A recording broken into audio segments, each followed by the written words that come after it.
peoples, it's me, Gabrielle, aka your girl fabgogg, back at it again with another speed paint video? Not really, because today we're storyboarding. And yeah, so if I sound a little weird, don't mind that. And also my nails are a mess, so don't mind that either. And I sound weird because I just got Invisalign liners in my face, so that is hurting my mouth right now. So the tools that I'm using for today is the most standard pen. I have mild liner highlighters, I guess you could call them that.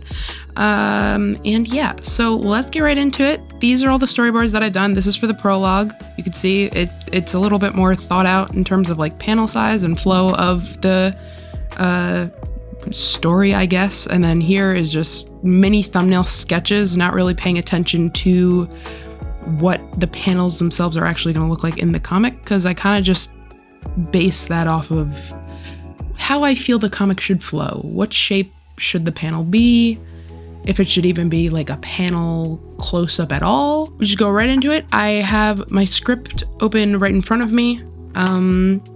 If you hear my cat in the background, he's playing with a little toy mouse, and it's also thundering outside. So enjoy that little ASMR moment.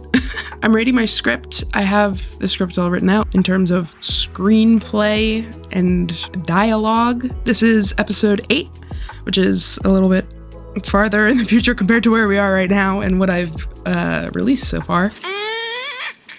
So yeah, the plot's confusing and you guys probably can't even tell what's happening, but you can probably tell who the episode is about. Seth is here. So how I go about storyboarding, quote unquote storyboarding, thumbnail sketches, whatever you want to call it, I think of it as a movie. I know a lot of people have different ways of how they want to portray their comic, whether it be in like a literary sense, I guess, where, oh, you want it to be read like a book, or you want it to, like, you know, be seen as a comic with pictures and different, you know, things happening, different moments happening. For me, with the shots that I'm doing and the certain takes that I have, I guess, like of what happens in my brain, I want it to be seen as like a movie. I wanted this comic to be very cinematic. Like you could see it happening in your brain. You could see it as if it were on a screen, as if it were like a TV show, or like I said, a movie. Because in reality, if this were to go anywhere past being on paper or a comic or on your phone screen, I would want it to be like a TV series, because I think there's way too much that happens in it for it to just be a movie, and I wouldn't want things to be rushed.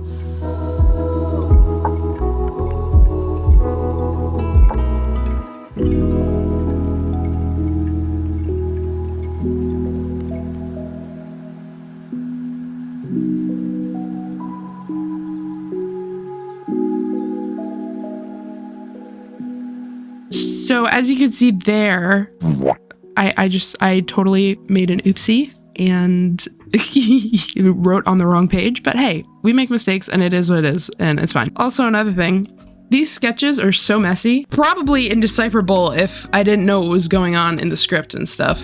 I also have my trusty little red pen for blood because that shows up a little bit. And here I am coloring in his character just so I know where he is in the panel, because again, these are very messy sketches, but it's just to get my ideas down and what I am seeing while I'm reading the script when I first run through it, and so it makes my life easier when I'm actually drawing it out, again, digitally. So, in a consecutive order of scrolling style comic.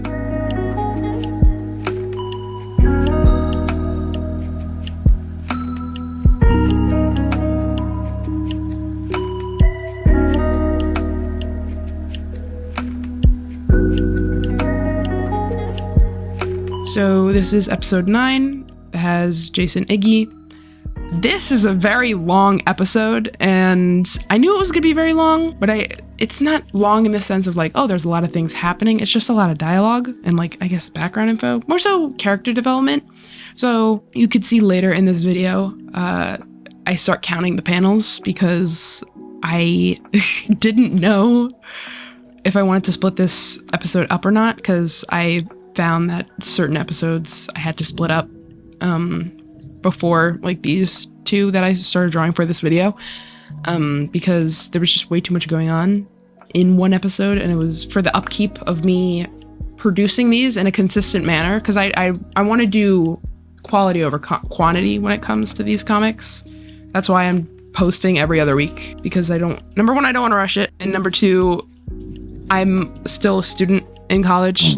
Thankfully, it is my last year, but for the time being, I am going to be sticking to this twice a month schedule, just so it's easier for me to manage both my schoolwork and posting the comic. Granted, I am ahead on episodes from working on it this summer, but I already know school is going to get crazy once the semester starts coming to an end, because I'm doing my senior thesis, and that's going to be an absolute nightmare. I have to write like 30 pages worth of doo-doo caca about the topic that I'm researching, but it kind of has to do with my book and like research on my book, and it'll help me with the book's history. So it's fine. As you can see there, I was just adding some stuff to the script. I do that while I'm storyboarding, just in case something feels unnatural, or I was getting too ahead of myself while actually writing. And I wasn't. While I was writing it out, I was seeing it in my head at like a movie. But now that I have some practice under my belt of creating the comics and the scrolling format, I kind of know what feels comfortable and what doesn't, and what needs to be there and what doesn't. And some of these panels that I'm drawing out now might not even make the actual final comic, because if it just feels unnecessary, or like an extra shot that's just extra work that's not really necessary, I tend to take those out.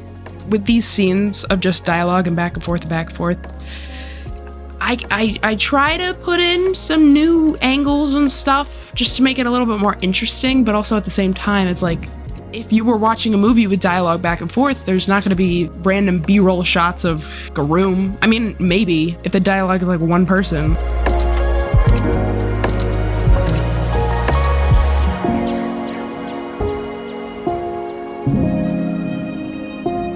Also, woo! It's daytime now! What's up with that? Also, Jesus Lord, it is pissing outside right now. That's crazy. But yeah, so it's daytime, it's the next day. I have so much cat and dog hair on my sweatshirt.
A few tips when it comes to storyboarding and like thumbnail sketches.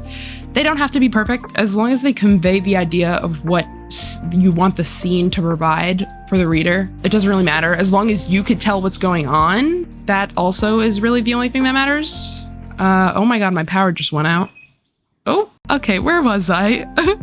This is weird, because in the book, in the story right now, in the comic, there's a crazy storm going on, so this is like foreshadowing. Oh my god. Not foreshadowing. It's pathetic fallacy. No. I don't know what it is, but it's just weird. The parallels are existing. I was really debating on whether or not I even wanted to do these. I'm glad that I did, because they were super helpful. and they made my life a lot easier. So here are the finished products of what we did today. These took me, I don't know, like an hour maybe. Here I am counting because I had to see. I usually put 7 panels on a strip for Photoshop when I make the comics, because I don't want it to be too crowded, and then I don't want it to be too spaced out either. That's all I have for this video. I hope you enjoyed it, and I hope you took something away from this cool video. And yeah, I'll see you in the next one. Ciao, ta-ta, toodles.